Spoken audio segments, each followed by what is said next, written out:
Hello everyone, welcome to my channel that is crucial English with Akash channel पर आपका हार्दिक स्वागत है। तो इस आज की इस वीडियो में मैं आपके सामने टॉप 16 ऐसे इडियम्स एंड फ्रेजेस लेकर आया हूँ जो आपके एग्जाम्स के लिए बेहद ज़्यादा इंपॉर्टेंट रहेंगे। तो चलिए guys, without wasting any single second video को स्टार्ट करते हैं और चलते हैं अपने फर्स्ट वर्ड की तरफ, जो कि है आपका एट सिक्सेस एट सेवन्स। तो ये जो एट सिक्सेस एंड सेवन्स का मतलब होता है वो होता है बेसिकली चीज़ों को अस्त व्यस्त रखना, मतलब कि कोई भी चीज़ सीक्वेंस वाइज ना होकर अस्त व्यस्त रहना। ठीक है, जैसे कि फॉर एग्जांपल मैं बात करूँ, आपका बेड होता है, बेड पर जो आपकी चादर बिछी रहती है, अगर वो अच्छे से प्रॉपरली मेंटेन होती है तो वो अच्छे से रहती है। बट वहीं अगर आपकी बेड पर जो चादर है वो अच्छे से नहीं है, सारी चीज़ें उलट फुलट है, कहीं पिलो कहीं पर पड़ा है या फिर ब्लैंकेट कहीं और पड़ा है, तो वो एक इसी का इडियम्स हो जाता है एट सिक्सेस एट सेवन, मतलब चीज़ों को अस्त व्यस्त रूप से रखना। फॉर एग्जाम्पल यहाँ पर दे रखा है the room was at sixes at seven, मतलब कि जो रूम था वो अस्त व्यस्त बिखरा हुआ था। ठीक है, चलते हैं अपने सेकंड वर्ड पर। मोस्ट इंपॉर्टेंट वर्ड है ये, that is a blessing in disguise. A blessing in disguise का मतलब होता है एक हिडन टैलेंट या फिर हिडन बेनिफिट्स आप कह सकते हो। ठीक है, फॉर एग्जाम्पल की बात करूं, देखिए यहाँ पर देख losing that job was blessing in disguise. कभी कभी जो चीज़ें होती है हमारे लिए वो पहले हमें एज अ निगेटिव वे में दिखती है, बट जो उसका मेन पर्पस होता है एक तरीके से वो एज अ पॉजिटिव होता है। ठीक है, अब यहाँ पर एग्जांपल दे रखा है लूजिंग दैट जॉब, उसकी वो जो जॉब छोटी वो ब्लेसिंग इन डिस्गाइज थी, वो मतलब कहीं ना कहीं एक इंडिकेशन दे रही थी कि ये अच्छा ही हुआ है। ठीक है, अब है आपका third word, that is once in a blue moon. Once in a blue moon मतलब कि वेरी रेयरली।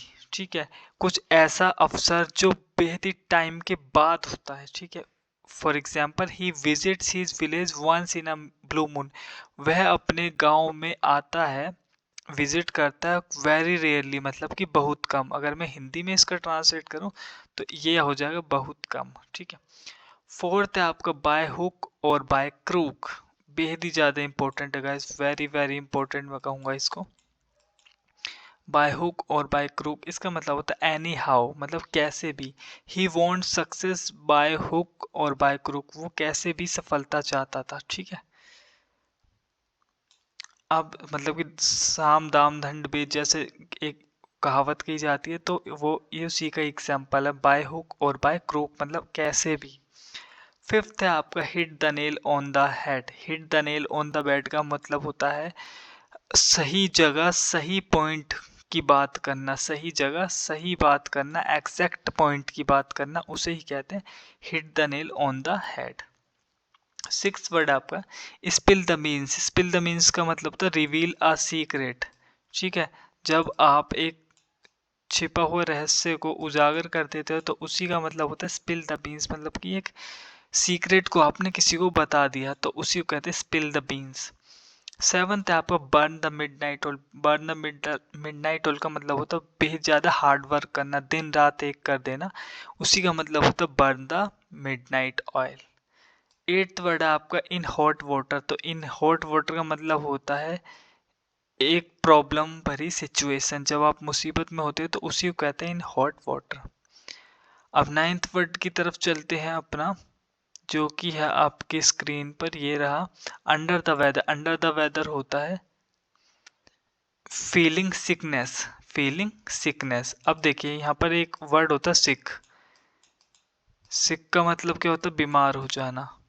एक वर्ड होता है आपका इल, इलनेस जिसे कहते हैं आप। ठीक है, इलनेस। अब इसमें क्या डिफ्रेंशिएट हो, सिक होता है वो सिर्फ मौसम खराब होने की वजह से हो जाता है, जिसका जो टाइम ड्यूरेशन होता है वो 1 या 2 डेज का होता है, लाइक कोल्ड हो गया, कफ हो गया। ठीक है, बट जो इलनेस होता है वो लॉन्ग टाइम तक के लिए रहती है, जैसे फीवर हो गया। ठीक है, फीवर वगैरह हो गया। ठीक है, तो ये जो होती है लॉन्ग टाइम्स के लिए होती है इलनेस, बट जो सिकनेस होती है वो शॉर्ट पीरियड ऑफ टाइम के लिए होती है, लाइक हेड एक हो गया, कोल्ड हो गया, कफ हो गया, तो ये इस तरीके से होता है। ठीक है, तो under the weather means feeling sickness.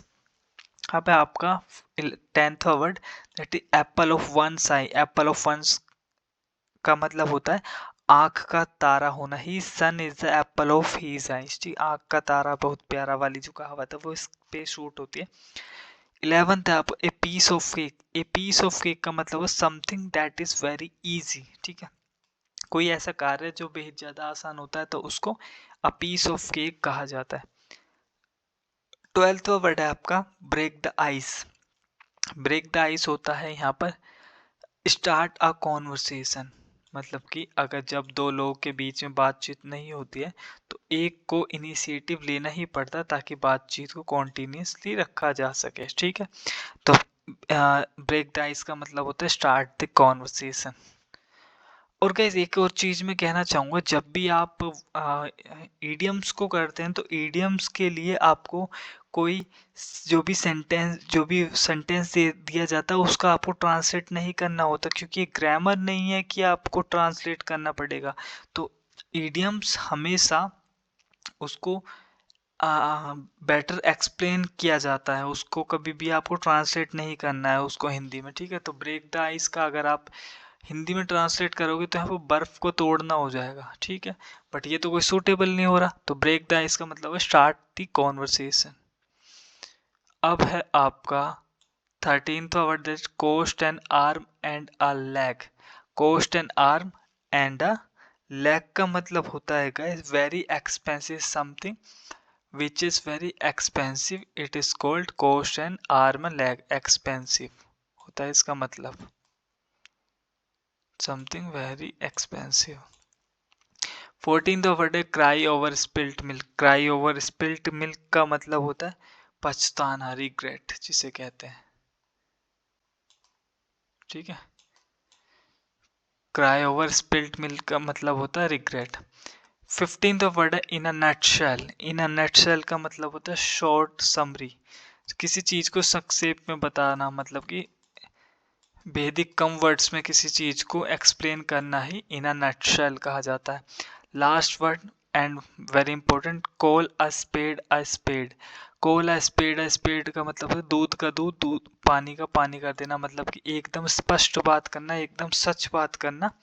Call a spade कहलाता है। तो आई विश गाइस ये जो मेरे द्वारा एक्सप्लेन किए गए आपको टॉप 16 इडियम एंड फ्रेजेस तो बेहद ज़्यादा यूजफुल रहेंगे आपके एग्जाम्स के लिए। तो प्लीज़ वीडियो अच्छी लगी तो प्लीज़ वीडियो को लाइक करें, शेयर करें, मेरे चैनल को सब्सक्राइब जरूर करें। Thank you everyone.